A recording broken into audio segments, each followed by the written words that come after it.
جب بھی ہمارے کانوں میں یہ آواز گونجتی ہے تو ہم سب کے تو رونگٹے کھڑے ہو جاتے ہیں۔ کیا تم نے نہیں دیکھا کہ تمہارے پروردگار نے ہاتھی والوں کے ساتھ کیا کیا؟ تو ہم سب جانتے ہیں کہ ہاتھی والوں کے ساتھ نے کیا کیا، پر کیوں کیا ہم میں سے کتنے کو معلوم نہیں ہے۔ تو چلے آئے سنتے ہیں۔ کون تھا ابرہا؟ دنیا کو میں ہوں ابرہا یمن کا حاکم، اور میرا یہ اور کیوں وہ اللہ کو گھر یعنی یہ کعبہ کو وہ توڑنا چاہتا تھا۔ اب جار میں کعبہ توڑ دوں گا۔ تو چلیے اس ویڈیو میں ہم آپ کو بتاتے ہیں آخر کیا ہے یہ کہانی، اور یہ کہانی سن کے ہم آج اپنی زندگی میں کیا سیکھیں گے۔ تو چلیے میں آپ کو بتاتا ہوں۔ آج ہم بات کرنے والے ہیں سورہ فیل پہ۔ کیف فعل ربک باصحاب الفیل، اللہ پاک نے کیوں نازل کیا؟ بہت سارے مفتی کا کہنا ہے یہ آیت جو نازل ہوا وہ قریش کو تاکہ احساس دلا سکے۔ لوگوں میں پھیل رہا ہے، لوگ ایک ایک کر کے ان پر ایمان لا رہے ہیں۔ تم کیا کہتے ہو اس بارے میں؟ مان لو کہ محمد سچے ہیں، لیکن پھر بھی ہمیں انہیں روکنا ہی ہوگا۔ کہ جس سال میں یہ واقعہ ہوا اسی سال میں حضور پاک صلی اللہ علیہ وسلم اس دنیا میں تشریف لائے تھے۔ مجھے اچھی طرح یاد ہے ہاتھی والے سال ہی اللہ کے نبی کی ولادت ہوئی تھی۔ کون بھول سکتا ہے وہ سال؟ اچھا یہ واقعہ جو ہوا تھا تو اس ٹائم میں جو بچے تھے اب جا کے 50 سال یا 55 سال کے ہوئے ہوں گے، تو واقعہ نے وہ دیکھا ہوگا۔ محمد کا پیغام لوگوں میں پھیل رہا ہے، لوگ ایک ایک کر کے ان پر ایمان لا رہے ہیں۔ تم کیا کہتے ہو اس بارے میں؟ تو یہ واقعہ اس کو احساس دلانے کے لیے کہ حضور پاک صلی اللہ علیہ وسلم یعنی سچے نبی ہے اور تم اس سے دشمنی کر رہے ہو۔ ہوگا کیا؟ نہ 360 بت ہوں گے اور نہ ہی ہم سردی گرمی کے وہ سفر کر سکیں گے۔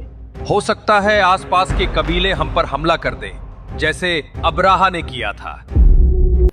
کیونکہ حضور پاک صلی اللہ علیہ وسلم دنیا میں اس ٹائم میں آپ تشریف نہیں لائے تھے، تو جو چھوٹے بچے تھے قریش کا وہ تو یہ واقعہ دیکھا ہوا۔ مجھے اچھی طرح یاد ہے تو بہت سارے اسکالر کا کہنا ہے اللہ کے نبی کی ولادت ہوئی تھی۔ کہ یہ کون واقعہ بھول سکتا ہے وہ سال؟ یعنی یہ سورہ قریش پہ نازل ہوا، قریش کو تاکہ احساس دلا سکے۔ وہ جانتے تھے کہ حضور پاک صلی اللہ علیہ وسلم اللہ کے سچے نبی ہیں، سچے ہیں، لیکن پھر بھی ہمیں انہیں روکنا ہی ہوگا۔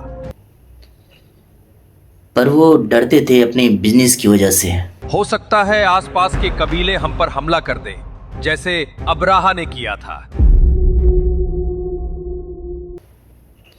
کہ اگر ہم یہ 360 بت کو اپنے کعبہ سے نکال پھینکیں گے تو ابراہا کی طرح ہم پر حملہ نہ کر دے۔ یمن کا ایک بادشاہ ابراہا ایک کلیسا بنایا خوبصورت۔ ان کو یہ لگ رہا تھا کہ لوگ مکہ مدینہ جانا چھوڑ کے کعبے کا طواف چھوڑ کے اور لوگ ان کے کلیسا کی طرف آئیں گے۔ ابزار یہ گرجا گھر یمن کی نئی تقدیر لکھے گا۔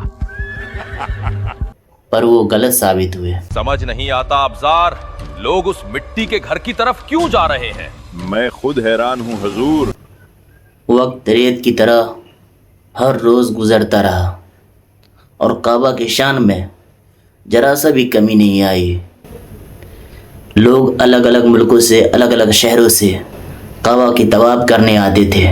ہر روز نہ جانے کتنے قافلے مکہ کی بازار میں داخل ہوتے، اپنے بتوں کو چڑھاوا چڑھاتے۔